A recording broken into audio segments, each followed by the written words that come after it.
जय हिंद साथियों, वंदे मातरम। सबको साधुवाद, आशीर्वाद। भारत की और वर्तमान संसार की स्थिति बहुत भयावह है, लेकिन अगर हम उस डर को अपने हृदय में स्थान देंगे तो निश्चित रूप से हमारी मृत्यु होगी।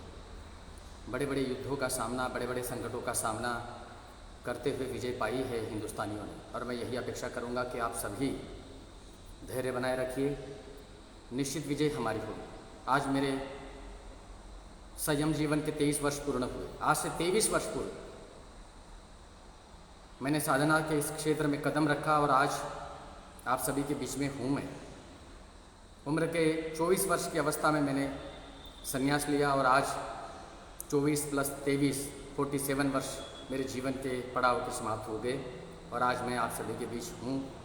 देश के प्रति, राष्ट्र के प्रति एक निष्ठता होने के कारण मैं केवल और केवल देश को और देशवासियों को जगाने के लिए, मैं कोई महान नहीं, मैं कोई विराट आत्मा नहीं, ना ही मैं बहुत बड़ा महान सन्यासी हूँ। महान सन्यासियों के कोई लक्षण मेरे नहीं हैं, मैं जानता हूँ, क्योंकि कोई भी सन्यासी क्रोध जल्दी नहीं करता, ऐसा लोग बोलते हैं। बहुत सारे लोग कहते हैं कि साधु सन्यासियों ने अपनी भाषा को संयमित रखना चाहिए, जो मैं नहीं रख पाता। बहुत सारे लोग, जो हमारी मानसिक विचारधारा यही है कि साधुओं ने स्मित हास्य करते रहना चाहिए, चेहरे के ऊपर हास्य रहना चाहिए, जो मैं नहीं कर पाता। बहुत सारे लोगों के मन की भावना यही है कि केवल और केवल धर्म की बातें ही बताना साधुओं का प्रथम कर्तव्य है, जो मैं नहीं कर पाता।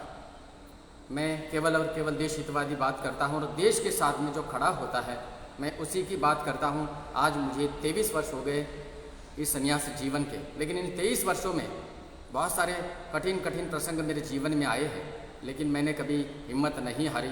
कई ऐसे प्रसंग आए जहाँ से बचने की उम्मीद ही मुझे नज़र नहीं आ रही थी, लेकिन मैंने अपना हौसला कभी पस्त नहीं होने दिया। इसलिए आप सभी के साथ में हूँ। मैं केवल ये बात इसलिए बताना चाहता हूँ, इतने बड़े बड़े संकट मुझ पर आने के बावजूद भी मैं अपनी हिम्मत नहीं हारा, तो फिर आप भी अपनी हिम्मत क्यों हारते हो? अगर कोरोना वायरस आपके जीवन में हस्तक्षेप करता है तो करने दीजिए उसे, परमात्मा पर विश्वास करिए। अगर हृदय से परमात्मा पर विश्वास है और स्वयं पर विश्वास है तो समझिए कि आपको मृत्यु छू नहीं सकती। मेरे जीवन में ऐसे कई पड़ाव आए, कई ऐसे प्रसंग आए जहाँ से लौटना असंभव था मेरे लिए।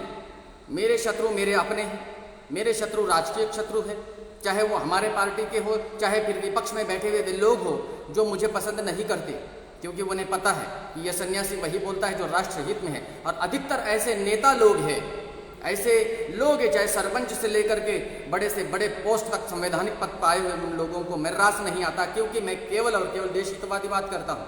फिर वे लोग षड्यंत्र रचते हैं नाना प्रकार के। क्या फर्क पड़ने वाला है?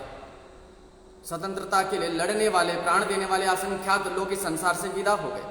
मैं भी विदा हो जाऊंगा, आपको भी विदा होना है। केवल और केवल कर्तव्य और कर्तृत्व ही इंसान की भूमिका स्पष्ट करता है। आज मैं केवल आप सभी को साधुवाद और धन्यवाद देने के लिए आया हूँ, क्योंकि मुझे बहुत सारे साथियों ने शुभकामनाओं के संदेश भेजे कि मेरे संयम जीवन के, अर्थात दीक्षा जीवन के, साधु जीवन के मैंने 23 वर्ष पूर्ण किए। 24 भी हो जाएंगे, 25 भी हो गए, 50 भी हो गए और 1000 भी हो गए। यहाँ मेरे आज संयम जीवन के 23 वर्ष पूर्ण हुए हैं।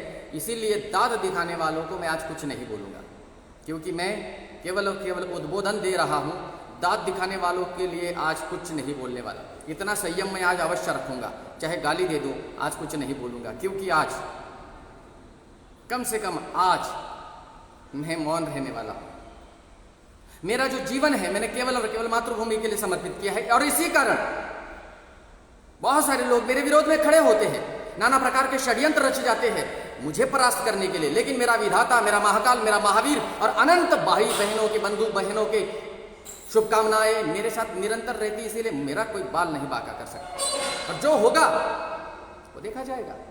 कई लोग हैं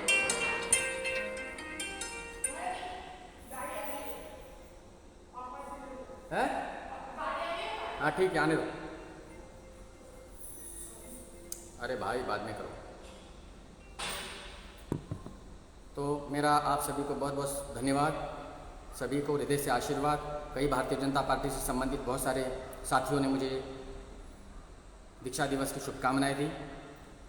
कांग्रेस से जुड़े हुए कुछ ऐसे भी लोग जो देश के प्रेम करते हैं, आम आदमी पार्टी के 2 साथियों ने मुझे इस समय शुभकामनाएं दी। आश्चर्य की बात, 2 मौलानाओं ने भी मुझे दीक्षा दिवस की शुभकामनाएं दी। उन सभी का बहुत बहुत धन्यवाद। सभी के जीवन में प्रकाश फैले, यही मैं परमपिता परमात्मा के चरणों में प्रार्थना करता हूँ।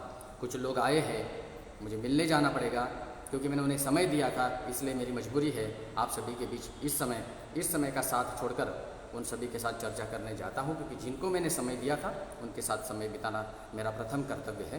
क्योंकि बहुत दूर से लोग किसी उमंग के साथ मुझे मिलने आए हैं, तो मैं अपना कर्तव्य का निर्वहन करता हूँ। पुनः आपके बीच में लाइव आने का प्रयास करूँगा रात्रि को। धन्यवाद, सबको आशीर्वाद। गाली दे दो आज, ये सूर्य सागर वचन देता है, आज कुछ नहीं बोलेगा, कुछ भी नहीं बोलेगा, लिखो गाली। धन्यवाद।